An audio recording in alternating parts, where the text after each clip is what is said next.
U Executive Member Khadc DC ba rangkan sai Kharbuli u bakmi ekatana Trade and Water Resources mendasing Leong ba Khadc DC kan sa ai ka showcase notice show Paul Leong na markat kum ka court order ka bola pha sha Khadc DC ka kdo bu doni ka jing light lo ban IY ki dukan Henry ka de ban long ka bobot renti ka jing penya jong ka Khadc DC ba ya ki non tribal ki ba shong ha ki dukan jong u ki de ban don ya ka license Laban kedau, badang shen ka jinglek Kendra trading license jong ka DC onda la poi ka building jong Paul Liang ula pen ban phak hang ya kidukan.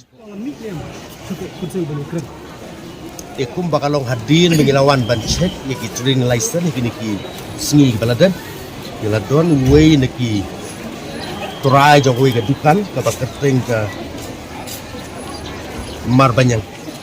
ni Rolls Royce building Bat na kaliang jong i ilawan ay yang court order sa office ke jong bat hadin bangila fake ya ka court order niyo i baka ong gumne the petitioner is at liberty to rent out the said 9 shop after complying with the requirement under the Khadc Hill District Trading by Non-Tribal Regulation 1954 to the Non-Tribal Businessman.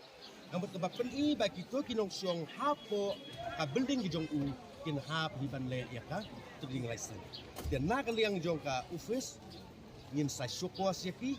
bat lada kim respond ngin sa issue wat ka closure notice. Yes. Namun kat kung gani ko order ka stand yang ihi ka distribution bau no tribal u banle ya ka kai pateng apo put sam jong ka katin would have ya kaban of the